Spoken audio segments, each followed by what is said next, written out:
नमस्कार, आप देख रहे हैं कमोडिटी राउंडअप। मैं हूं मनीषा गुप्ता और आज बात करेंगे कच्चे तेल की, जहां पर कुछ गिरावट के साथ कारोबार बनता हुआ नजर आया है। बाजार ऑलमोस्ट इस चीज़ को फैक्टर इन कर रहा है कि डोनाल्ड ट्रंप यूएस के अगले राष्ट्रपति हो सकते हैं और उसका एक बिग टाइम रिएक्शन हमने क्रॉस बोर्ड आता हुआ देखा है। अगर डॉलर इंडेक्स को देखें तो ये 14 हफ्ते के हाइज पर कारोबार कर रहा है और कमोडिटीज़ में इसी को लेकर कुछ मुनाफा वसूली भी है। सिर्फ कच्चा तेल ही नहीं, सोने में भी कुछ मुनाफा वसूली यहाँ पर बनती हुई नजर आई है। चांदी में करीबन 1% की गिरावट के साथ कारोबार है। कैसे जा सकते हैं आगे ये रिएक्शंस जाकर, इस पर भी करेंगे चर्चा। साथ ही बात करेंगे बेस मेटल्स की, जहां पर भी गिरावट के साथ कारोबार है। अगर आप कॉपर और एल्यूमिनियम देखें तो यहां पर 2% की गिरावट है। जिंक 2.5% की गिरावट के साथ कारोबार कर रहा है। डॉलर इंडेक्स की जो तेजी है वो तो एक चीज़ है ही, लेकिन अगर ट्रंप यहां पर राष्ट्रपति बनते हैं तो चीन के साथ किस तरह का यहां पर ट्रेड रह सकता है, किस तरह के टैक्सेस टैरिफ्स बनते हुए नजर आएंगे, इन सब की अनसर्टनिटी के चलते हमने यहां पर कुछ मुनाफा वसूली आते हुए देखी है। लेकिन आपको याद दिला दें कि यूएस प्रेसिडेंशियल इलेक्शंस के एक फाइनल रिजल्ट का जब हम यहां पर इंतजार कर रहे हैं तो साथ ही साथ यहां पर यूएस की फेड मीटिंग भी आज से जारी है और इसके साथ जो चाइना में जो मीटिंग है उसके भी कुछ अनाउंसमेंट स्टिमुलस मेजर्स को लेकर यहां पर 7 और 8 नवंबर के बीच में आ सकते हैं। बाजार क्लियरली यहां पर यूएस प्रेसिडेंशियल इलेक्शंस खत्म होने का इंतजार कर रहा है और उसके बाद कुछ देश विदेश से यहां पर रिएक्शंस बनते हुए नजर आएंगे। इन सब पर बात करने के लिए हमारे साथ हैं energy expert Narendra Taneja, gem and jewellery export promotion council के एग्जीक्यूटिव डायरेक्टर साबिसाची रे और एचडीएफसी सिक्योरिटीज के head of commodities Anuj Gupta. लेकिन सबसे पहले आपको सुनवाते हैं कि सिटी ग्रुप के global head of commodities Max Layton ने हमसे एक्सक्लूसिव बातचीत में कच्चे तेल, सोने चांदी और मेटल्स के टारगेट्स को लेकर क्या कहा। Yeah, I mean, overall, considering some of the data that's gone against gold, strong payrolls, big rally in rates over the last few months, it's been a very steady, positive momentum bull market in gold, and we haven't changed our forecast for some time. We've been targeting $3,000. Well, I think at least since the start of this year, potentially since the end of last year, and that is where we expect to be over the next 6 months. And we're expecting it to, I mean, of course, there could be volatility on the way up, but target remains $3,000 an ounce. When we ran the balance numbers for 2025, for example, we assumed $40 silver, and then we adjusted the jewelry demand lower in response to higher price, adjusted the scrap supply higher in response to higher price, and we still come out with a deficit. So even at $40, we are thinking that $37, $38, $40, in that kind of range, we're still seeing that the silver fundamentals require investors to sell their stocks to clear the market. But we're heading towards an average price next year for crude oil of $60. That's where we think roughly the equilibrium is, considering the very high spare capacity in the market, considering the non-OPEC supply growth that we forecast is significantly higher than global demand growth that we forecast next year. Alright, तो वो कह रहे हैं city group के max लेटन की आगे जाते हुए यहाँ पर तेजी देखने को मिल सकती है सोने और चांदी में। मेटल्स में भी खरीदारी की एक्सपेक्टेशन है, लेकिन जहाँ तक कच्चा तेल है $60 आने की एक्सपेक्टेशन है 2025 में। इन द मीनवाइल जो आपको हम साथ ही साथ दृश्य दिखा रहे हैं जो यूएस से है, अगर हमारे यहाँ पर 11:30 बजे हैं तो क्लियरली यूएस में इस वक्त 1 बजा है रात का, लेकिन माना यह जा रहा है कि बहुत जल्दी डोनाल्ड ट्रंप यहाँ पर मीडिया को, जो सारी जनता वहाँ पर एकत्र है, उसको एड्रेस करते हुए भी नजर आएंगे। वो जो दृश्य हैं वो आपकी स्क्रीन पर लगातार यहाँ पर बने रहेंगे, लेकिन जैसे ही डोनाल्ड ट्रंप बात करेंगे हम आपको सीधे उनके पास भी ले चलेंगे। लेकिन तब तक नरेंद्र तनेजा जी, आप कैसे देखते हैं क्रूड ऑयल का रिएक्शन? अब डोनाल्ड ट्रंप आ ही जाएंगे ऐसा प्रतीत होता है। एक नीचे की तरफ का रिएक्शन हमने यहाँ पर मार्केट्स में बनता हुआ देखा है।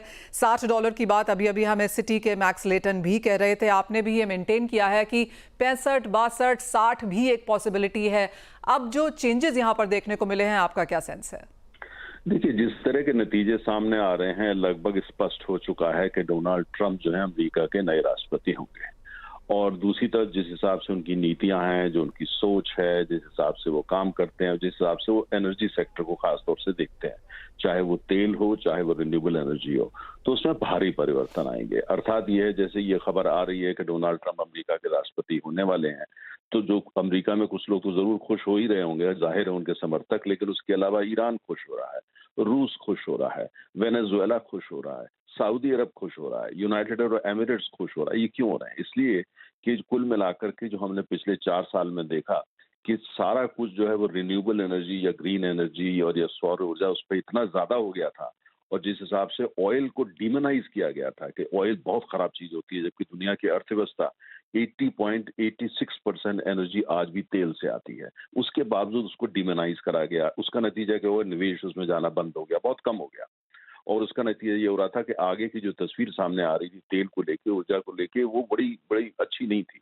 तो अब इसलिए जो मुझे ऐसा लगता है कि एक तरफ तो जो अमेरिका में प्रतिबंध लगे हुए हैं कि आप यहाँ तेल की खुदाई नहीं कर सकते, यहाँ तेल का उत्पादन नहीं कर सकते, यहाँ पाइपलाइन नहीं बना, वो सब चला जाएगा। अर्थात ये है, दूसरी जो जो प्रतिबंध और तमाम लगे हुए हैं दुनिया भर के अंदर, वो भी काफी नरम पड़ जाएंगे। तीसरी तरफ जो है, आवश्यकता से ज्यादा रिन्यूएबल एनर्जी को कहा गया, इतनी हो कुछ नहीं रहा था, या हाइड्रोजन इतना हो कुछ नहीं था, लेकिन इतनी हाइप थी, इतना अंकुश था, पूरी दुनिया में अमेरिका ने लोग देशों के हाथ मरोड़ रखे थे कि रिन्यूएबल एनर्जी की बात को। तो सारे देश, सऊदी अरब, यूनाइटेड अरब एमिरेट, जिनकी सारा कुछ तेल से चलता है, उन्होंने भी ऑप्टिक्स, उनकी कहते हैं वो रिन्यूएबल एनर्जी ऑप्टिक्स होता था, जो जेब बढ़ती थी वो तेल से बढ़ती थी, मजबूर हो गए थे तमाम दुनिया में। वो सब में परिवर्तन आ जाएगा। तो लिहाजा क्या हो गया कि पूरा energy landscape, green energy, renewable से लेके तेल सब, उसमें अब रियलिटी आएगी। ये आएगी कि सच्चाई क्या है, एजेंडा क्या है किसी अमेरिका का, वो अलग हो जाएगा। मार्केट फोर्सेस, उनका जो है दबदबा ज्यादा रहेगा, डिमांड सप्लाई उसका दबदबा ज्यादा रहेगा, और कुल मिला के जिन लोगों ने अभी तक पीछे हो गए थे कि वो तेल क्षेत्र में निवेश नहीं करते, अब वो आगे आएंगे। बैंक भी उनको लैंडिंग करना शुरू कर देंगे। तो जब इन सबको ये देखते हैं, जहां तक तेल की बात है और एनर्जी सेक्टर की बात है, उसमें भारी परिवर्तन, और कुछ परिवर्तन फंडामेंटल जो है आपको देखने को नजर आएंगे। तो उसका नतीजा कीमतों पे क्या होगा? मेरा अपना मानना है कि जिस हिसाब से चीन की अर्थव्यवस्था में परेशानी है और डिमांड कोई बहुत ज्यादा बढ़ नहीं रही है, भारत में बढ़ रही है, कुछ अफ्रीका में बढ़ रही है, कुछ मिडल ईस्ट में बढ़ रही है, इस सबको देखते हुए तेल की बहुत ज्यादा कीमतें ऊपर जाएंगी, या कोई आपूर्ति की ऐसा होगा नहीं, सप्लाई को कोई दिक्कत होगी नहीं। लिहाजा कीमतें जो है वो 65, अगर आप 2025 की इनिशियल जनवरी फरवरी की बात करें, बहुत लंबा तेल के बारे में प्रेडिक्शन करना ठीक नहीं होता है, लेकिन अगर इमीडिएट फ्यूचर की बात करें, मुझे ऐसा लगता है कि 65 के आसपास तेल रहना चाहिए। हो सकता है 70 भी हो जाए, हो सकता है 60 भी हो जाए। अगर आप $65 पर बैरल का ब्रेंट का एवरेज लेके चल रहे हैं, तो मुझे लगता है कि आप काफी रियलिस्टिक बात कर रहे हैं, चाहे आप कंपनी हो, चाहे आप सरकार हो, या इंडिविजुअल इन्वेस्टर। $65 ये इसलिए चूंकि ट्रम्प जो है वो सत्ता में वापस आ रहे हैं, और उनका नजरिया तेल को लेकर के, उनका जो उनकी कहावत है, वो बोलते हैं डिग बेबी डिग, मतलब जितना तेल खोद सकते हो खोदो, उसका उत्पादन करो। हालांकि इसकी साउंड जो है डिग बॉय डिग से है, डिग बॉय, जहां पे भारत का सबसे पहला तेल का कुआं खोदा गया था, वहां पे कहा जाता था डिग बॉय डिग, और उसका तेल का उत्पादन, उसको उन्होंने थोड़ा सा चेंज करा हुआ है, लेकिन काफी पॉपुलर है वो। तो मुझे लगता है जहां तक तेल क्षेत्र की बात है, खासतौर से बड़े आयातकों के लिए, भारत जैसे, उनके लिए अच्छी खबर। और जहां तक डिस्रप्शन की बात है, डिस्रप्शन नहीं होगा। और ग्लोबल इकोनॉमी के लिए जहां तक तेल के संदर्भ की बात है, तो बुरी खबर नहीं, कुल मिलाकर के ठीक। लेकिन राजनीतिक तमाम अरब लोग लोगों की विचारधाराएं हैं, और भी बहुत सारे फैक्टर होते हैं, वो एक अलग बहस हो जाएगी। वेल एब्सोल्युटली, आपने काफ़ी प्रॉपर्ली वो सारा हमें समझा दिया है कि ट्रम्प आने के क्या मायने बाजार में रह सकते हैं, किस तरह का जियोपॉलिटिक्स यहाँ पर देखने को मिल सकता है। काफ़ी ज़्यादातर देश, स्पेशली ऑयल प्रोड्यूसर्स की किस तरह की फ्रेंडशिप है यहाँ पर ट्रम्प के साथ, और वो प्राइसेस आप मेंटेन कर रहे हैं कि $65 अगले साल एज एन एवरेज यहाँ पर देखने को मिल सकता है। नरेंद्र सनेजा जी, बहुत शुक्रिया, और संक्षिप्त and on the dot analysis के लिए कि किस तरह का रिएक्शन हम यहाँ पर क्रूड में देख रहे हैं और क्यों देख रहे हैं। अनुज, आप कैसे देखते हैं इंडियन मार्केट्स में, क्योंकि कुछ मुनाफा वसूली यहाँ पर अब देखने को मिली है, यहाँ पर किस तरह का ट्रेड किया जाए एंड गोइंग फॉरवर्ड, क्योंकि यहाँ पर अभी और भी डेटा इवेंट्स आने बाकी हैं, क्या राय देंगे आप? मुझे गुड मॉर्निंग। देखिए, डेफिनेटली यूएस के इलेक्शंस का रिजल्ट आना बाकी है, और हम देख रहे हैं कि डोनाल्ड ट्रम्प लीड लेते हुए दिख रहे हैं। तो डेफिनेटली अगर वो प्रेसिडेंशियल में जीतते हैं, तो कहीं ना कहीं एक क्योंकि उनका, अगर आप लास्ट टाइम भी देखेंगे जब वो प्रेसिडेंट बने थे, तो हमने काफी ट्रेड वॉर्स देखी थी, सैंक्शंस देखे थे। तो वो सैंक्शंस, अगर ट्रेड वॉर्स आते हैं, तो हो सकता है कि कहीं ना कहीं क्रूड के लिए सपोर्टिव हो सकता है। मगर अगर हम करंट सिचुएशन की बात करें, क्योंकि यहाँ पर क्रूड के जो स्टॉक पाइल्स हैं वो बढ़ते हुए दिखाई दिए हैं, और कहीं ना कहीं अगर आप देखेंगे तो जो डिमांड है वो यहाँ पर कम होती हुई दिखाई दी है। तो करंटली सिनेरियो जो दिख रहा है वो तो अभी फिलहाल मंदी का ही दिख रहा है। हमें लगता है कि शॉर्ट टर्म के लिए भावों में गिरावट आ सकती है, बट हाँ, लॉन्ग टर्म में हमें लगता है कि ट्रेड वॉर के चलते अगर दोबारा से उनके ऐसे ही एक्शंस आते हैं और रिएक्शंस ऐसे आते हैं तो फिर हो सकता है कि क्रूड आपको निचले स्तरों पे खरीदारी होता हुआ दिखाई दे। हमें लगता है कि क्रूड का जो ओवरऑल रेंज रहेगा वो करीबन 60 से लेकर $90 के बीच रहेगा और इसी रेंज के बीच हमें लगता है कि क्रूड मूव करता हुआ रहेगा। तो ये ब्रॉडली रेंज है जो कि हमें लगता है कि नेक्स्ट ईयर भी आपको यहाँ पर देखने को मिल सकती है। बट करंटली अगर हम आज की लिए बात करें तो यहाँ पर हमें लगता है कि बिकवाली के साथ ट्रेड देख सकते हैं। करीबन 6050 के आसपास बिकवाली करें, स्टॉप लॉस करीबन 6105 पे लगाएं, टारगेट नीचे करीबन 5920 तक देखा जा सकता है। तो फिलहाल इंट्राडे के लिए बिकवाली की सलाह है और अगर लॉन्ग टर्म ट्रेड लेना है तो मेरे ख्याल से थोड़ा वेट एंड वॉच करें, इलेक्शन का रिजल्ट आने दें। और साथ में अगर हम देखेंगे तो फेड की मीटिंग भी है और इंपॉर्टेंटली अगर आप देखेंगे तो जो डॉलर इंडेक्स है वो 4 महीने के उच्चतम स्तर पर आया है, जिसकी वजह से हम सभी कमोडिटी में एक प्रॉफिट बुकिंग देख रहे हैं। तो हमें लगता है कि अभी 1 या 2 दिन के लेवल के हिसाब से लगता है कि कमोडिटी मार्केट में एक प्रॉफिट बुकिंग देखने को मिल सकती है। एब्सोल्युटली, और वही हाल हमने यहाँ पर होता हुआ देखा भी है। एक अच्छी खासी प्रॉफिट बुकिंग अक्रॉस सेक्टर है। यहाँ पर डॉलर इंडेक्स 14 हफ्ते के हाईज पर कारोबार कर रहा है। अक्रॉस कमोडिटीज यहाँ पर गिरावट है, कच्चे तेल में गिरावट है, सोने चांदी में गिरावट है, मेटल्स में भी यहाँ पर गिरावट देखने को मिली है। डॉलर इंडेक्स की तेजी का जो असर है वो हमने ईएम करेंसीज पर भी आता हुआ देखा है। रुपया आपकी स्क्रीन पर लेके आना चाहेंगे क्योंकि यहाँ पर हमने रुपए में लगातार गिरावट देखी है। ऑल टाइम लोज पर यहाँ पर कारोबार है और 84 का लेवल तो हम काफी दिनों से निकालते हुए नजर आए ही थे, लेकिन 84.20 तक के लेवल्स हमने यहां पर आज बनते हुए देखे हैं, जैसा कि आप अपनी स्क्रीन पे देख सकते हैं। लेकिन इसी के साथ एक ब्रेक लेंगे, लौटेंगे तो यहां पर सेफ हेवन्स की बात करेंगे। As of now dollar index और बिटकॉइन सेफ हेवन की तरह कारोबार कर रहे हैं। सोना नहीं, क्या है इसके क्यूज बताएंगे आपको। और हमारे साथ आप gem and jewellery export promotion council के सब्यसाची रहे हैं। सब्यसाची नमस्कार। और जिस तरह से यूएस प्रेसिडेंशियल इलेक्शन के रिजल्ट्स आ रहे हैं और सोने चांदी में कुछ प्रेशर बनता हुआ नजर आ रहा है, आप ओवरऑल मैक्रोस को कैसे देख रहे हैं? इंडिया का जो जेम एंड ज्वेलरी एक्सपोर्ट है उसका डोनाल्ड ट्रंप आने से क्या इम्पैक्ट रह सकता है? मनीषा, ये जो हम लोग पहले से बोलते जा रहे हैं कि जो अनसर्टेनिटीज है, ये अनसर्टेनिटीज का जो सामने जाके कितना अनसर्टेनिटीज है उसके ऊपर इन सोने का भाव और चांदी का जो भाव है वो डिपेंड करेंगे। और आप जो सेकंड पार्ट में बोले जो एक्सपोर्ट्स का, that is a different thing, और टैरिफ के ऊपर डिपेंड करेंगे और डिमांड के ऊपर डिपेंड करेंगे। तो ये जो गोल्ड का जो अभी जो आपका जो एक्सपर्ट, सिटी बैंक का एक्सपर्ट जो बोला है, तो उसके साथ हम उतना सहमत है नहीं, क्योंकि हम लोग जो 2-3 अनसर्टेनिटी था कि दुनिया में 2 वॉर चल रही थी और अभी जो आपका यूएस के इलेक्शन का जो अनसर्टेनिटी थी, अभी यूएस के इलेक्शन का अनसर्टेनिटी खत्म हो गया है, दैट इज वन।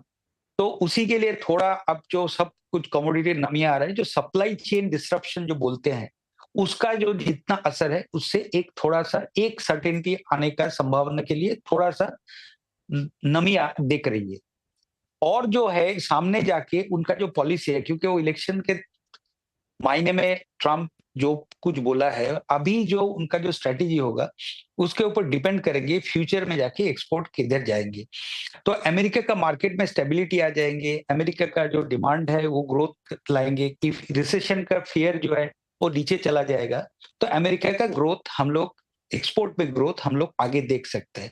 और जो अभी हम लोग सब जानते हैं कि अमेरिका में सबसे बड़ा जो क्वेश्चन था economy, one of the largest biggest question was economy. तो वो इकोनॉमी, सबका ये बिलीफ है कि ट्रम्प आने से वो इकोनॉमी सुधार देंगे, तो वो इकोनॉमी सुधार लेंगे तो डिमांड बढ़ेंगे, तो हमारे एक्सपोर्ट बढ़ेंगे। However, जो गोल्ड का जो प्राइस है, गोल्ड का प्राइस भी वो उसका और एक जो अनसर्टेनिटी है उसके ऊपर डिपेंड कर रहा है।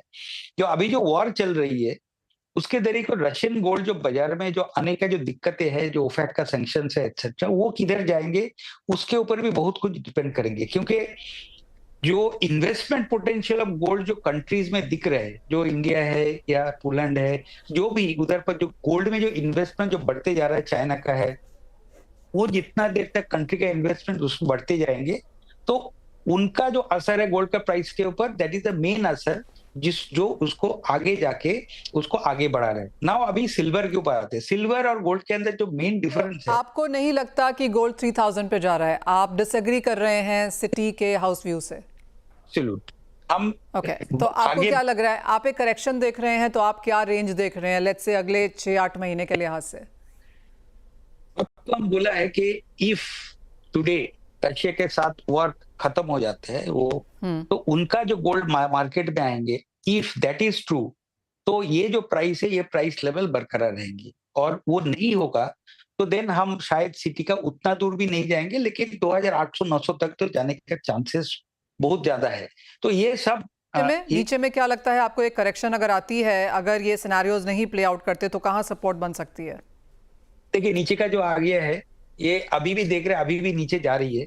तो अभी जो आपका जो 2700 का लेवल तक या 2650 तक का लेवल के पहुंचेंगे नहीं। ट्रम्प जो आज जो भाषण देंगे या नेक्स्ट एक महीने में उनका जितना जो पॉलिसी का जो है उसका असर के ऊपर डिपेंड करेंगे। तो नीचे वो पॉलिसी स्टेडी रहेंगे उनका, के टैरिफ ज्यादा नहीं बढ़ाएंगे और थोड़ा सा जो जो डायरेक्शन में लेके जाना चाहते हैं अमेरिका की इकोनॉमी को, वो ठीक रहेंगे।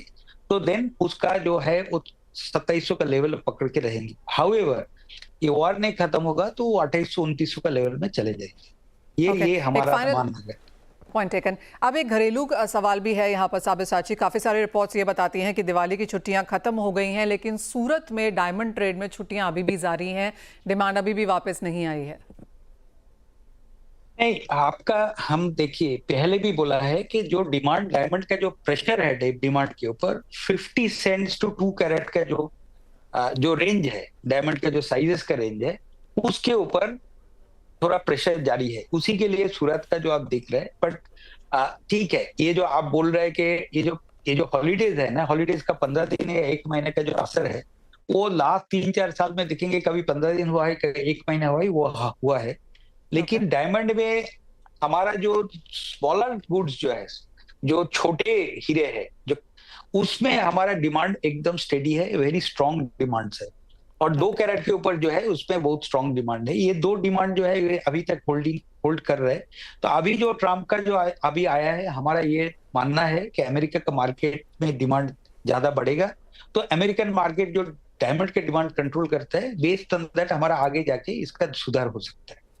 ऑलराइट, तो कुछ पॉजिटिव्स यहाँ पर नजर आ रहे हैं मार्केट में क्लियरली, जहां तक डायमंड की बात है वहां भी। और एक जो बिग अनसर्टनिटी थी यूएस प्रेसिडेंशियल इलेक्शंस को लेकर, वो अब बाजार से हटती हुई नजर आई है। तो कुछ स्टेबिलिटी, कुछ गेन्स यहाँ पर फिर से लौट सकते हैं इन मैटर ऑफ डिमांड और ट्रेड के लिहाज से। साबिसाची, बहुत शुक्रिया हमारे साथ जुड़ने के लिए और उन सभी पहलुओं पर नजर डालने के लिए। जाते जाते अनुज, आपसे एक टॉप ट्रेड मांगना चाहेंगे यहाँ पर मेटल्स में, इंडस्ट्रियल या फिर बेस मेटल्स या फिर प्रेशियस मेटल्स में, आपको कहाँ लगता है अब इसके बाद कहाँ कारोबार आज किया जा सकता है? डेफिनेटली प्रीशियस मेटल में रहेगा, क्योंकि हम देख रहे हैं कि प्रॉफिट बुकिंग आती हुई दिख रही है। तो गोल्ड के अंदर बिकवाली का ट्रेड लेके चल सकते हैं। करीबन 78,600 में बिकवाली करें, स्टॉप लॉस 78,900 का लगाएं, टारगेट नीचे करीबन 77,980 तक देखा जा सकता है। और इंटरनेशनल मार्केट में लग रहा है कि एक बार $2720-2710 तक के लेवल देखे जा सकते हैं। तो गोल्ड में इंट्राडे के लिए बिकवाली का ट्रेड लेके चल सकते हैं। बिकवाली हमने यहाँ पर आते हुए देखी भी है और कुछ और मुनाफा वसूली की एक्सपेक्टेशंस। तो अगर आप आज सोने में काम करना चाहते हैं तो बेचकर काम करें, ये सेंस ऑफ कोर्स अनुज की तरफ से आती हुई। बहुत शुक्रिया साथ जुड़ने के लिए और वो स्ट्रैटेजी भी यहाँ पर शेयर करने के लिए। इसी के साथ एक ब्रेक का समय है, लौटेंगे तो यहाँ पर डालेंगे रिएक्शंस जिस तरह के इक्विटी मार्केट्स पर आ रहे हैं उस पर एक नजर।